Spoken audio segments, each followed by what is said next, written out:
Hello बच्चों, आज हम इलेक्ट्रोकेमिस्ट्री का 5th लेक्चर लेकर आए हैं जिसमें मैं आपको ये बताने वाला हूं कि आखिर नस्ट इक्वेशन होता क्या है और इसका यूज हम कैसे करते हैं। तो बहुत सिंपल है प्यारे बच्चों, आप इसमें कुछ नहीं करना है, आपको केवल एक फॉर्मूला लर्न करना है जो ये लिखा हुआ है, सबसे नीचे वाला फॉर्मूला। ये फॉर्मूला आपको लर्न करना है, ठीक है। बस ये फॉर्मूला लर्न करने आपका नस्ट इक्वेशन का काम हो गया। बस मैं आपको इस फॉर्मूले को यूज कैसे करता है ये भी बताने वाला हूं, लेकिन सबसे लास्ट में। अभी आपको क्या समझना है कि आखिर नस्ट इक्वेशन होता क्या है, ये फॉर्मूला आया कहां से है, इसका एक डेरिवेशन है, वो डेरिवेशन मैं बताने वाला हूं। लेकिन मैं पहले ही बोल देता हूं, आपको केवल फॉर्मूला लर्न करना है, डेरिवेशन करने की जरूरत नहीं है। मैं बस सिखा दूंगा आपको कि ये फॉर्मूला आया कैसे है।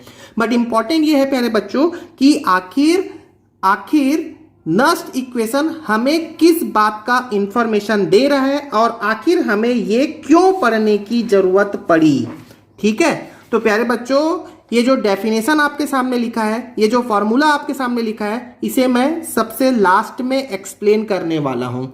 लेकिन अभी नस्ट इक्वेशन को समझने के लिए मेरे को एक बात की जरूरत पड़ेगी जो मैं आपको बता रहा हूं। यहां पर देखें, पहले तो सबसे पहले ये देख लें, ये भी कोई नई बात नहीं है, आपको ये बात पता होनी चाहिए। आपको इलेक्ट्रोकेमिस्ट्री में ये बात बहुत कॉमन है, ये अच्छे से समझ लो इसको, ये पता होगा। वैसे देखो क्या लिखा हुआ है, charge of 1 mole of electron. आखिर 1 मोल इलेक्ट्रॉन आपको दे दिया जाए तो उसमें टोटल कितना चार्ज होगा।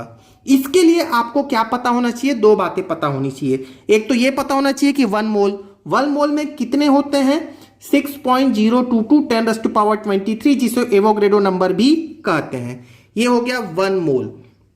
और चार्ज ऑफ 1 इलेक्ट्रॉन कितना होता है, तो ये भी सब बच्चों को पता होगा, 1.6 into 10⁻⁻19 coulomb. This is charge of 1 electron. अब आपसे यदि ये पूछा जाए कि charge of 1 mole of electron, तो आप बोलोगे 6.022 10⁻23 इंटू 1.6 इंटू 10⁻⁻19।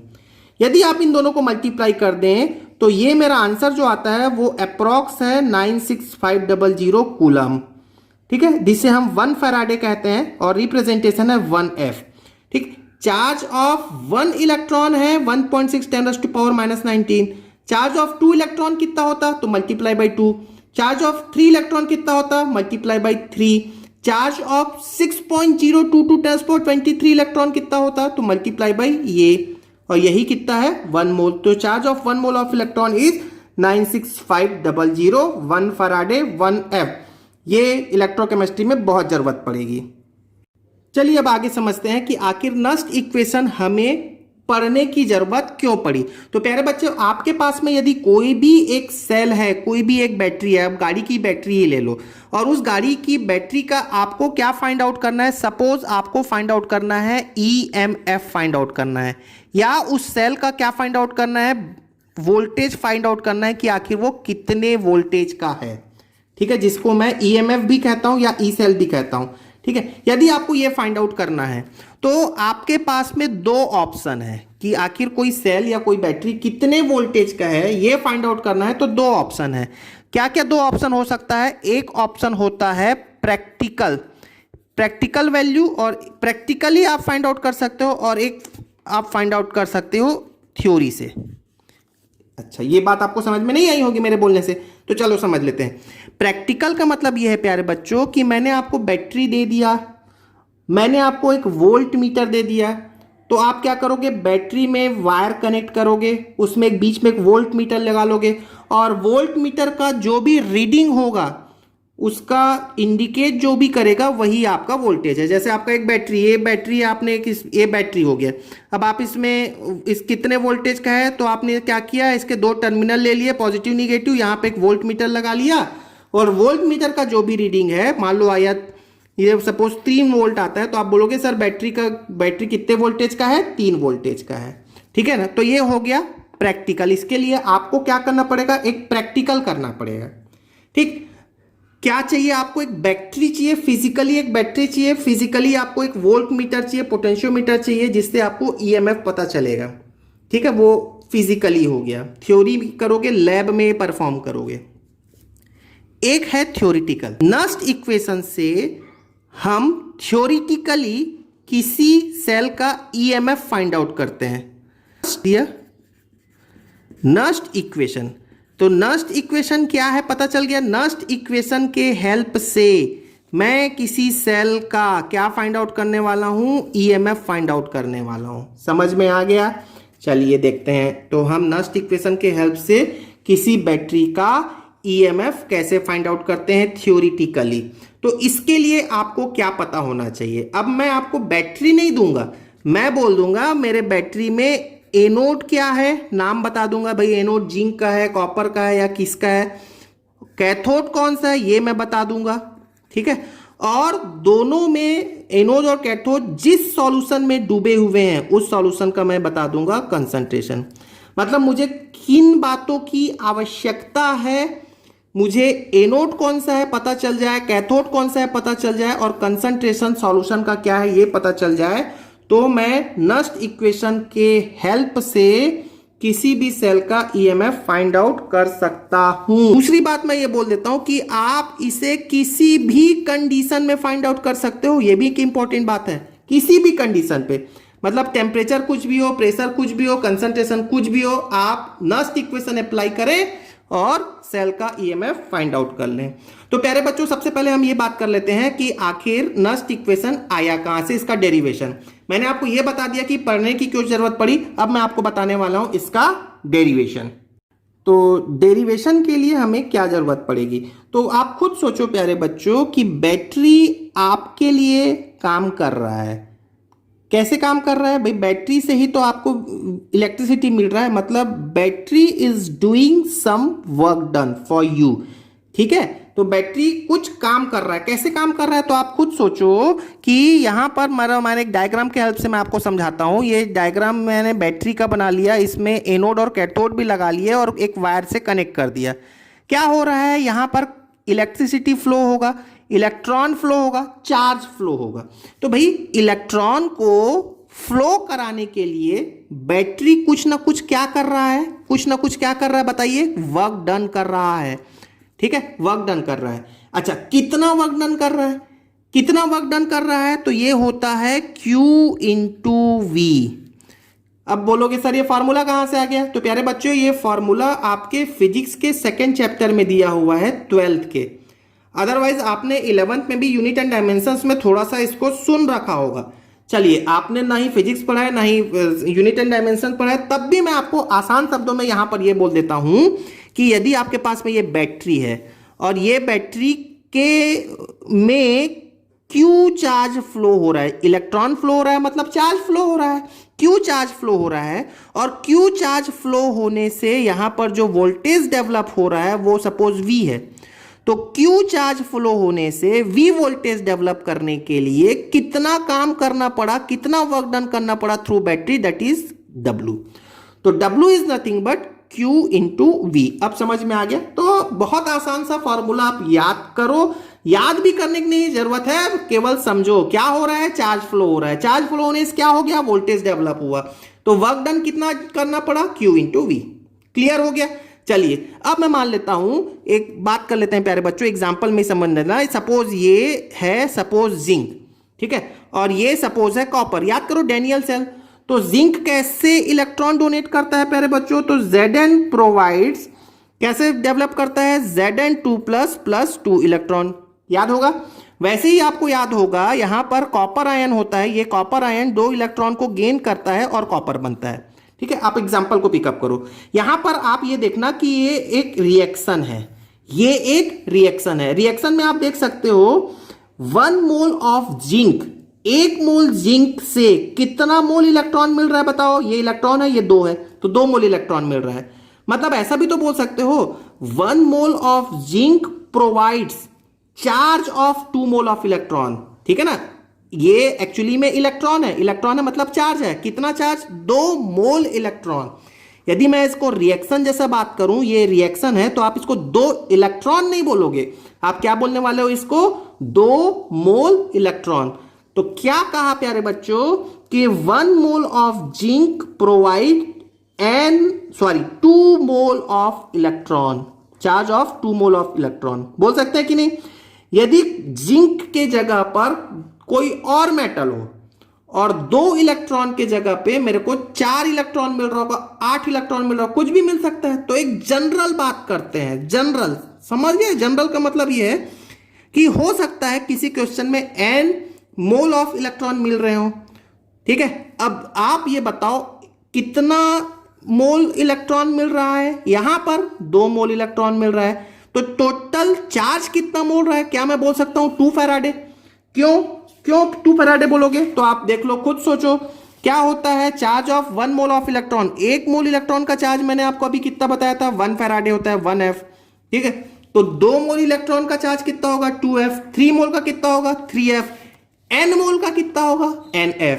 तो मैं यदि बात करूं कि सपोज यहां पर n इलेक्ट्रॉन फ्लो हो रहे होंगे, n mole of electron flow हो रहे होंगे, तो total n mole of electron से चार्ज कितना होगा, n इंटू f। क्लियर हो गया।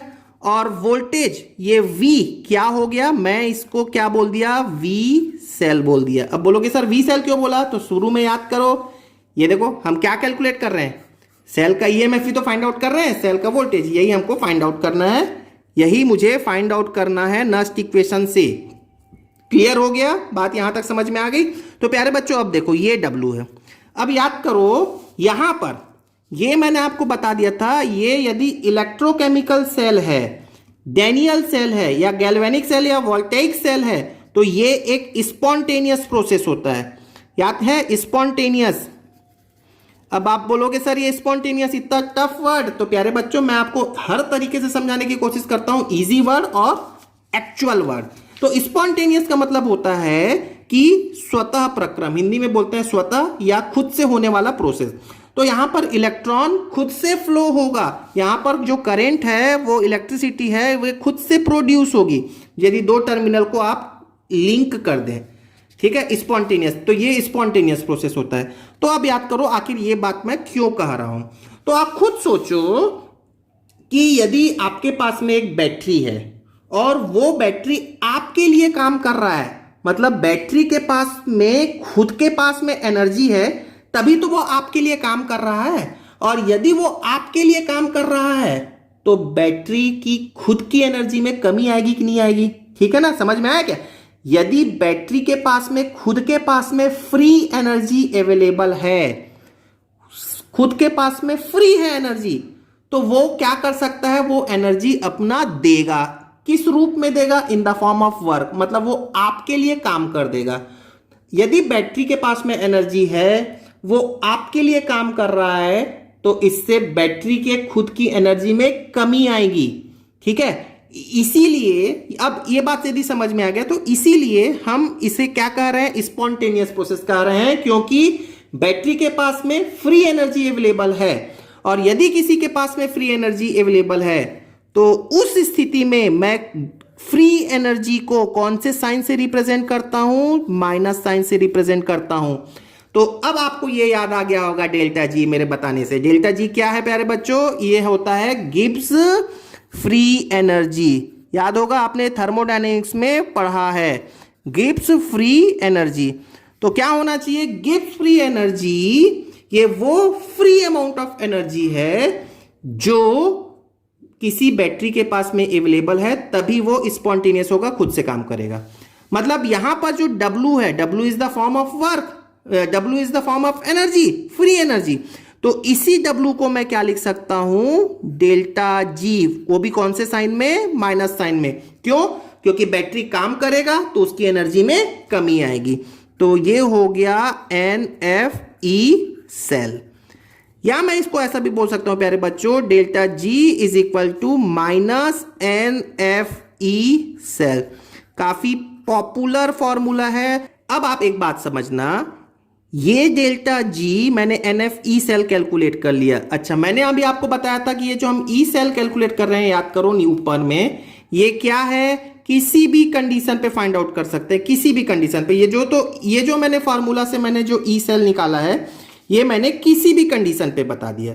यदि मैं आपको बोलूं कि यही फार्मूला मैं यूज करता हूं स्टैंडर्ड कंडीशन के लिए, तो डेल्टा जी स्टैंडर्ड ये क्या होना चाहिए, माइनस NFE स्टैंडर्ड। अब आप बोलोगे सर ये स्टैंडर्ड कंडीशन क्या है, तो स्टैंडर्ड कंडीशन क्या है प्यारे बच्चों, तो स्टैंडर्ड कंडीशन ये होता है टेम्परेचर हो गया 298 केल्विन या 25 डिग्री सेंटीग्रेड, प्रेशर हो गया 1 atm और कंसंट्रेशन जो सॉल्यूशन जो भी फील होता है वो होता है 1 मोलर। ठीक है, तो ये हो गया स्टैंडर्ड कंडीशन पे, ये हो गया किसी भी कंडीशन पे। नस्ट इक्वेशन मुझे किसके बारे में इंफॉर्मेशन दे रहा है, इसके बारे में या इसके बारे में, तो मुझे नस्ट इक्वेशन इसके बारे में इंफॉर्मेशन दे रहा है किसी भी कंडीशन पे। तो यहां तक समझ में आ गया। अब प्यारे बच्चों आपको थर्मोडायनेमिक्स का एक फॉर्मूला या थर्मोडायनेमिक्स बोलो या 11th में केमिकल इक्विलिब्रियम में एक फॉर्मूला बोलो जो मैं आपके सामने अभी लिख रहा हूं, वो शायद आपको याद हो। मैं आपको समझा देता हूं। Delta G is equal to delta G not plus R T L N of Q. ठीक है, ये फॉर्मूला आपको देखा देखा सा लग रहा है। ठीक है, तो देखो ये क्या होता है, ये क्या है गिब्स फ्री एनर्जी किसी भी कंडीशन पे, ये क्या है Gibbs free energy standard condition पे। आर तो पता ही होगा आपको, universal gas constant, T temperature, Q होता है रिएक्शन कोफिशिएंट। चलिए अभी ये रिएक्शन कोफिशिएंट क्या होता है वो भी मैं बताऊंगा, बट ये फॉर्मूला थोड़ा सा लर्न कर लो, आपको नस्ट इक्वेशन को डिराइव करने के लिए जरूरत पड़ती है।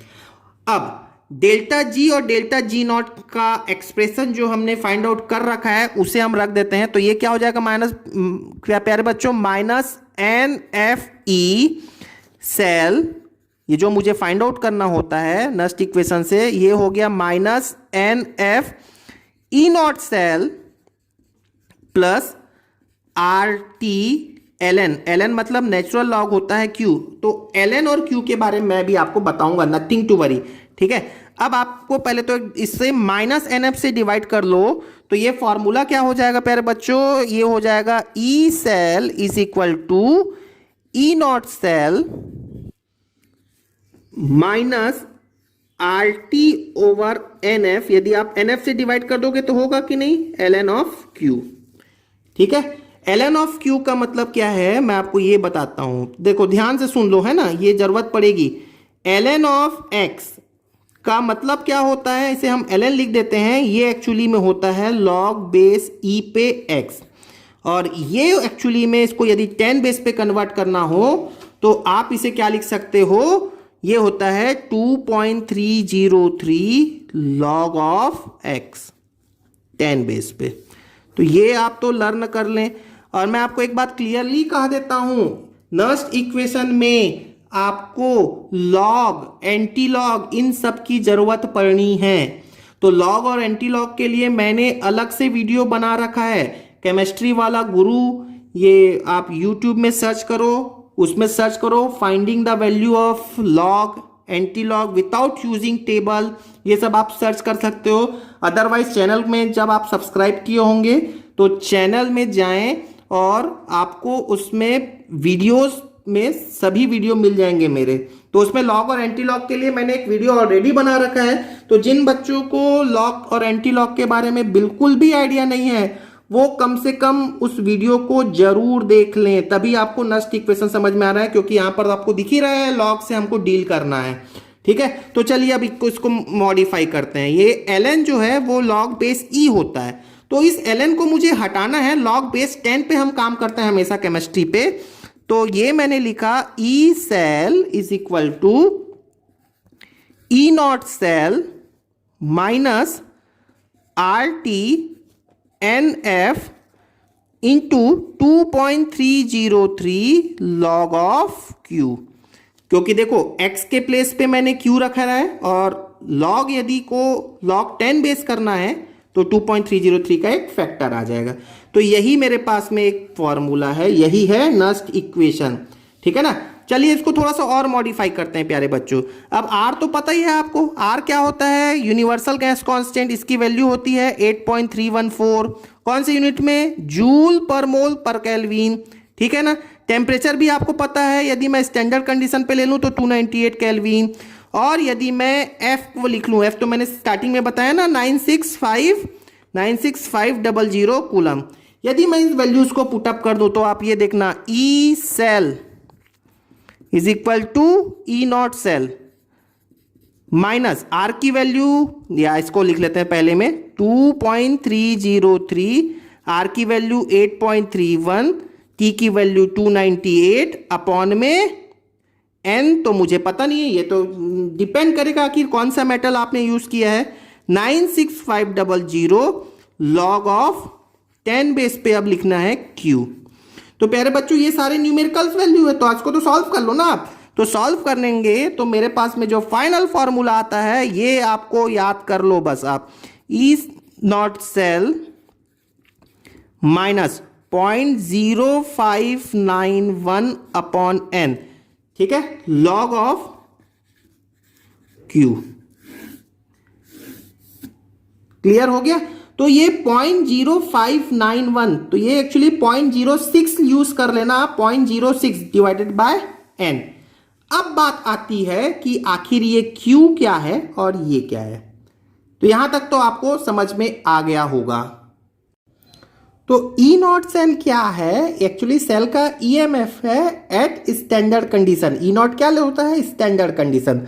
तो एक्चुअली में प्यारे बच्चों जो ईएमएफ होता है सेल का, तो सेल एनोड और कैथोड से मिलकर बना होता है, पता ही है आपको। तो जो ई नॉट सेल होगा, स्टैंडर्ड कंडीशन पे जो सेल का ईएमएफ है वो कौन से पोटेंशियल, एनोड के पोटेंशियल और कैथोड के पोटेंशियल का सम होता है, वो भी कौन से कंडीशन पे, स्टैंडर्ड कंडीशन पे। अब ये कंडीशन को छोड़ो, ई नॉट नॉट मतलब स्टैंडर्ड कंडीशन, एनीवे ठीक है। सेल का जो ईएमएफ होता है वो एनोड और कैथोड के पोटेंशियल का सम होता है। बट इंपॉर्टेंट क्या है, इंपॉर्टेंट ये है कि मैं ई नॉट एनोड लिख तो दिया, लेकिन इसको शब्दों में क्या बोलोगे, तो इसे शब्दों में आप बोलोगे ये है प्यारे बच्चों स्टैंडर्ड। नॉट मतलब स्टैंडर्ड। एनोड पे क्या होता है, ऑक्सीडेशन या रिडक्शन, तो बोलोगे ऑक्सीडेशन, तो एनोड ऑक्सीडेशन। तो ये है एक्चुअली में स्टैंडर्ड ऑक्सीडेशन पोटेंशियल। समझ में आ गया। वैसे ही आपको एक्चुअली वर्ड्स को ध्यान देना है। ई नॉट, ई मतलब पोटेंशियल, नॉट मतलब स्टैंडर्ड, कैथोड तो है ही है, तो इसे आप वर्ड्स में क्या बोलोगे प्यारे बच्चों, स्टैंडर्ड। कैथोड पे क्या होता है, रिडक्शन, तो स्टैंडर्ड रिडक्शन पोटेंशियल हो गया। मैं फिर से बोल रहा हूं, ये आपको जब तक मैं आपको एग्जाम्पल नहीं बोलूंगा तब तक अच्छे से समझ में नहीं आने वाला है। इसलिए आप एग्जाम्पल के लिए आप मेरा वीडियो लास्ट तक देखते रहो और मैं आपको एग्जाम्पल के लिए क्वेश्चन कराता हूं। अब उसी क्वेश्चन में आपको क्यू के बारे में भी बताने वाला हूं। तो देखते हैं, मेरे पास में ये क्वेश्चन है। क्या क्वेश्चन है, क्वेश्चन को आप नोटिस करो। Write Nernst equation and find EMF of the following cell. तो आपके नीचे ये एक क्वेश्चन में सेल का रिप्रेजेंटेशन है, ये सेल लिखा हुआ है ये, ठीक है। सेल रिप्रेजेंटेशन क्या होता है इसके लिए भी मैंने एक वीडियो बना रखा है, आप YouTube में सर्च करो सेल रिप्रेजेंटेशन केमिस्ट्री वाला गुरु, आपको वीडियो मिल जाएगा, आप उसे पहले देख लें। तो एनीवे आपके पास में ये सेल है और इस सेल का आपको ईएमएफ फाइंड आउट करना है और कुछ गिवन है नीचे, ठीक है। तो सबसे पहले ये नस्ट इक्वेशन है, इसको हम कैसे लिखेंगे, राइट द नस्ट इक्वेशन। अब आपको ये बता दूं, ये एनसीईआरटी का ही क्वेश्चन है, आपको लास्ट में एक्सरसाइज में ये मिल जाएगा, ठीक है। तो सबसे पहले तो इक्वेशन लिखते हैं। तो प्यारे बच्चों इक्वेशन लिखने के लिए मैं यहाँ पर थोड़ा गैप कर देता हूँ, यहाँ मैं थोड़ा गैप कर रहा हूँ ताकि कुछ बातें यहाँ पर आपको बता दूँ, लेकिन क्वेश्चन यहाँ तक फिनिश हो गया, ठीक है। मैं थोड़ा गैप करके लिख रहा हूँ। हम पहले इक्वेशन लिखते हैं, नस्ट इक्वेशन। तो नस्ट इक्वेशन लिखने के लिए मैं क्या करूँ, ये रिएक्टेंट ये प्रोडक्ट, ये रिएक्टेंट ये प्रोडक्ट, और दोनों को मैंने पैरेलल लाइन से सेपरेट कर रखा है। ये सेल रिप्रेजेंटेशन में काफी अच्छे से एक्सप्लेन किया हुआ है, ठीक है। तो हम लिख लेते हैं पहले रिएक्टेंट और प्रोडक्ट को अलग अलग। तो यहां देखिएगा Mg से Mg2+ और Cu2+ से Cu, ठीक है। तो देखिएगा रिएक्टेंट है क्या मेरे पास में, मैं थोड़ा गैप करके लिखता हूं ताकि मैं यहां पर कुछ और बातें समझा सकूं। ये रिएक्टेंट और ये रहा मेरा प्रोडक्ट, ठीक है ना। ये देख लो, आप देख लो क्वेश्चन में देख लो, ये है रिएक्टेंट, ये है प्रोडक्ट। वैसे ये रिएक्टेंट, ये प्रोडक्ट, Cu2 प्लस रिएक्टेंट है। तो यहां पर लिख लेते हैं Cu2 प्लस ये रिएक्टेंट और ये लिखा Cu। अब प्यारे बच्चों आप देख लो इसमें इलेक्ट्रॉन का डिफरेंस कितना है, Mg से Mg2 प्लस, ये इलेक्ट्रॉन डोनेट किया होगा। तो ये कितना इलेक्ट्रॉन डोनेट किया, 2 इलेक्ट्रॉन डोनेट किया। और ये रिएक्टेंट, ये प्रोडक्ट, कितने इलेक्ट्रॉन का डिफरेंस है, 2 इलेक्ट्रॉन का डिफरेंस है। तो ये 2 इलेक्ट्रॉन डिफरेंस मैंने ऐड कर दिया। ठीक है, ये 2 रिएक्शन मैंने लिख लिए। इलेक्ट्रॉन कितना गेन होगा, कितना लॉस होगा, ये आपको रिएक्टेंट प्रोडक्ट से पता चल जाएगा। अब आप दोनों इक्वेशन को ऐड कर दें तो ये हो गया MgCu2 plus gives Mg2 plus plus Cu, क्योंकि ये 2 इलेक्ट्रॉन कैंसिल हो गए। ठीक है, अब मैं ये मेरा हो गया है नस्ट इक्वेशन, ये पहला पार्ट कंप्लीट हो गया। अब देखते हैं कि ईएमएफ कैसे फाइंड आउट करें। तो प्यारे बच्चों ईएमएफ फाइंड आउट करने के लिए मैं इसमें नस्ट इक्वेशन अप्लाई करता हूं। तो ई सेल इक्वेशन आपको याद होगा, नहीं याद है कोई बात नहीं, अभी आप देख लो फिर आप उसको इत्मीनान से याद कर लेना। ये हो गया E not cell minus 0.0591 upon N log of Q. अब Q के प्लेस में मैं क्या लिखने वाला हूं, Q के प्लेस पे प्यारे बच्चों मैं लिखने वाला हूं प्रोडक्ट अपॉन रिएक्टेंट। अब देखो यहां पर प्रोडक्ट क्या क्या है, प्रोडक्ट अपॉन रिएक्टेंट, ये एग्जैक्टली वही है जो आपने इक्विलिब्रियम कांस्टेंट पढ़ने के लिए, कैलकुलेट करने के लिए सीखा होगा। याद करो, प्रोडक्ट अपॉन रिएक्टेंट। तो प्रोडक्ट का कंसंट्रेशन, तो प्रोडक्ट का कंसंट्रेशन, तो ये है प्रोडक्ट। अब प्रोडक्ट में ये है और ये है, तो कॉपर तो प्योर मेटल है, क्या इसका कोई कंसंट्रेशन होगा क्या, प्योर है ना, वो भी मेटल है। सॉल्यूशन का कंसंट्रेशन होता है, मेटल का नहीं, तो इसको तो छोड़ दो। ये जो है Mg2 प्लस का कंसंट्रेशन, अब याद करो कंसंट्रेशन को हम कैसे लिखते हैं, ये कैसे लिखा, बहुत सारी बातें 11th की हैं। तो प्यारे बच्चों 11th में आपको थोड़ा सा याद तो हो गई। ये हो गया कंसंट्रेशन, स्क्वायर ब्रैकेट से रिप्रेजेंट करते हैं। वैसे ही आप देखो रिएक्टेंट ये है, इसमें ये तो प्योर मेटल है बट कॉपर आयन तो हो सकता है, तो ये कॉपर आयन एक सॉल्यूशन है Cu2 प्लस, ये लिख लिया। अब समझ में आ गया Q का मतलब, तो Q का मतलब होता है प्रोडक्ट का कंसंट्रेशन अपॉन रिएक्टेंट का कंसंट्रेशन, मेटल का कंसंट्रेशन नहीं होता इसलिए उसको हटा दिया। ठीक है, चलिए अब देखना ये ई सेल क्या लिखते होता है प्यारे बच्चों, अभी थोड़ी देर पहले बताया, एनोड और कैथोड के पोटेंशियल का सम। तो यहां पर देख लो ई नॉट एनोड लिख लिया प्लस ई नॉट कैथोड लिख लिया माइनस 0.0591 अपॉन एन लिख लिया लॉग ऑफ Mg2 प्लस का कंसंट्रेशन अपॉन में Cu2 प्लस का कंसंट्रेशन। अब नोटिस करना यहां पर यही सबसे इंपॉर्टेंट है, एनोड। अब यहां पर एनोड किसे बोलते हैं, जो इलेक्ट्रॉन डोनेट करता है हम उसको एनोड बोलते हैं। मतलब ये वाला जो रिएक्शन है ये एनोड वाला रिएक्शन है, मतलब ऑक्सीडेशन वाला रिएक्शन है। और ये वाला जो रिएक्शन है ये होता है कैथोड वाला। एनोड में क्या होता है, ऑक्सीडेशन, ऑक्सीडेशन मतलब लॉस ऑफ इलेक्ट्रॉन, ठीक है ना, और कैथोड मतलब gain of electron, electron gain किया होगा। तो अब यहां पर देखो ई नॉट ऑफ एनोड, अब इसको लिखोगे कैसे, ये बहुत इंपॉर्टेंट है प्यारे बच्चों, इसको देख लो लिखना कैसे, ई नॉट लिखा। अब देखो एनोड पे क्या हो रहा है, ये रिएक्टेंट ये प्रोडक्ट, तो आप यहां पर लिखना Mg/Mg2 प्लस प्लस, ध्यान से देख लो आप, Mg/Mg2 प्लस रिएक्टेंट प्रोडक्ट। ठीक है, वैसे ही आप इसको खुद से सोचो क्या लिखोगे, Cu2 plus reactant Cu product. तो आप क्या लिखने वाले हैं, E naught Cu2 plus oblique Cu। Clear हो गया क्या बात।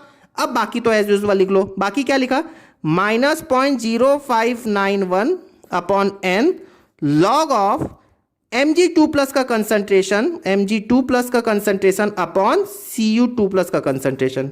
ठीक है, चलो अब देख लो, अब यहां पर देखो जो जो वैल्यूज आपको क्वेश्चन में गिवन है उनको आप पुटअप कर लो, आपका आंसर आ जाएगा। तो ये मेरा एक्चुअली में ई सेल आ रहा है, या इसको मैं अब ईएमएफ लिख लेता हूं, कुछ भी लिख सकते हो, ई सेल या ईएमएफ। अब प्यारे बच्चों देखो ई नॉट Mg/Mg2 प्लस, ठीक है। अब आप यहां पर पहले देख लें कि आपको यहां पर गिवन क्या है, आपको गिवन है ई नॉट Mg2 प्लस से Mg। फिर से एक बार दिखा दें, ये आपको जरूरत है Mg से Mg2 प्लस, नोटिस कर लेना 2 प्लस बाद में लिखा है, और आपको गिवन क्या है, कौन सी वैल्यू गिवन है, Mg2 प्लस से Mg। चलिए अब इसमें क्या चेक करें, क्या यही वैल्यू वहां पर रख दें क्या? नहीं प्यारे बच्चों, ऐसा काम नहीं करेंगे। तो देख लेते हैं आखिर इसमें क्या प्रॉब्लम है, यही आपको समझने की जरूरत है। ये जो आपके सामने लिखा हुआ है ना Mg2+ से Mg, मतलब ये रिएक्टेंट ये प्रोडक्ट। तो देखो प्यारे बच्चों समझ लेना, Mg2+ इलेक्ट्रॉन गेन करके ही तो Mg में आ रहा है, मतलब गेन हो रहा है।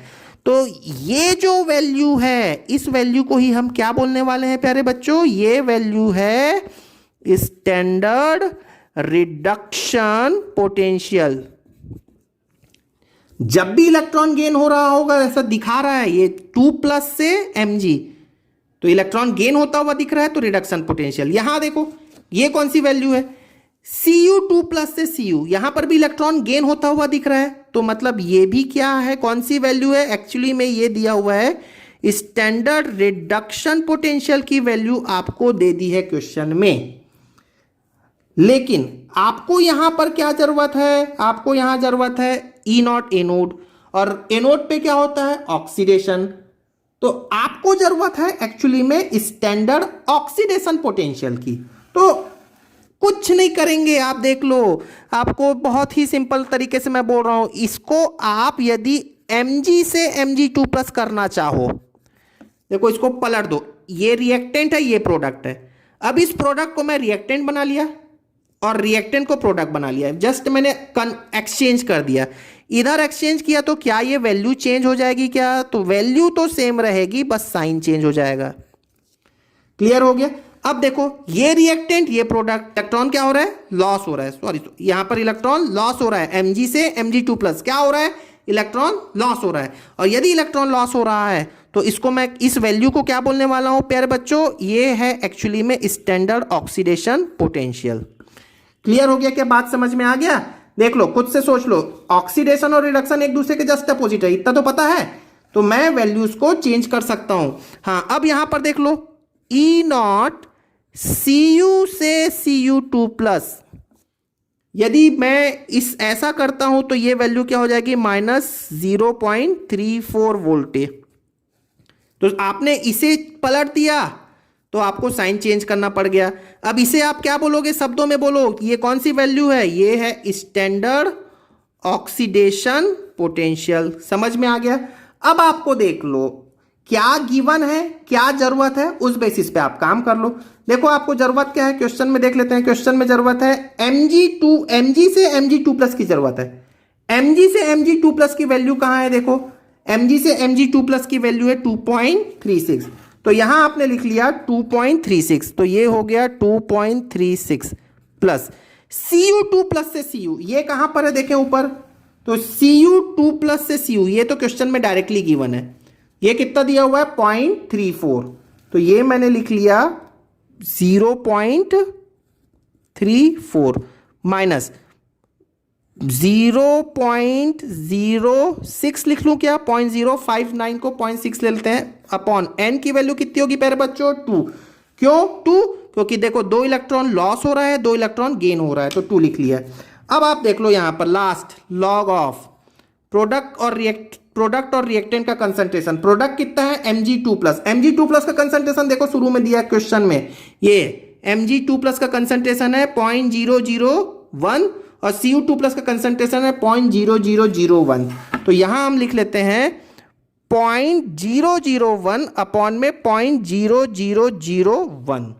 और यदि आप इसको सॉल्व करते हैं, ये हो गया, अब तो सॉल्व करना है, आंसर आ गया। तो ये हो गया 10⁻², सॉरी -3, ये 10⁻⁴, सॉल्व करेंगे 10 बचेगा, और log 10 की वैल्यू होता है 1, और ये हो गया 2.36 प्लस 0.34 माइनस 0.06 डिवाइडेड बाई 2, 0.03, और यहां हो जाएगा log 10। ठीक है, log 10 की वैल्यू तो होती है 1, और यदि आप इसको सॉल्व करते हैं तो this will be approx 2.67 volt. तो यही है सेल का EMF। क्लियर हो गया? तो मेरे को थ्योरेटिकल वैल्यू है मेरे पास में अवेलेबल है, और उस थ्योरी से मैंने सेल का EMF फाइंड आउट कर लिया है। अब देख लेते हैं जो सबसे स्टार्टिंग में मैंने आपको डेफिनेशन बताया था। तो प्यारे बच्चों डेफिनेशन देखो, मैंने बताया तो नहीं है, बस जस्ट लिखा था, तो उसको अब एक्सप्लेन कर देता हूं। सबसे स्टार्टिंग में देखो नस्ट इक्वेशन क्या है? It give the relationship between, किनके बीच में ये संबंध दे रहा है? Electrode potential. इलेक्ट्रोड पोटेंशियल तो आपको बस समझ में आ गया ना, एनोड और कैथोड का पोटेंशियल उनके बीच में, और आयनिक कंसंट्रेशन, ये आयंस के कंसंट्रेशन के बीच में क्या रिलेशन देता है। ठीक है, क्लियर हो गया।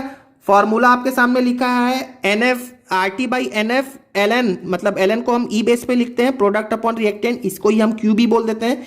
Q अब आपको समझने या याद करने की जरूरत बिल्कुल भी नहीं है। EMF of cell, E cell भी कहते हैं, E0 -0.0591 upon N log of product upon reactant, ये याद रख लें फॉर्मूला बस। और उसके अलावा जो डेरिवेशन बताया है अब आप उसको दिमाग से निकाल दो। ठीक है, हाँ, एज अ टीचर मुझे ऐसा बोलना तो नहीं चाहिए, बट जो काम की बात है वो अपने दिमाग में रखो। नाउ एक बात और मैं बोल देता हूं प्यारे बच्चों, यदि आपके पास में ये रिएक्शन लिखा हुआ है, इस टाइप का कोई रिएक्शन है जिसमें स्टोइकोमेट्रिक कोफिशिएंट भी है, देखो small a b c d, तो आप याद करो इक्विलिब्रियम वाले चैप्टर में जो स्टोइकोमेट्रिक कोफिशिएंट होता था आप उसको पावर में लिख देते थे, तो आपने यहां पर प्रोडक्ट अपॉन रिएक्टेंट तो कर दिया, जो small a b c d है वो पावर में चले जाएंगे। तो आई होप आपको ये नस्ट इक्वेशन की पूरी कहानी समझ में आ गई होगी।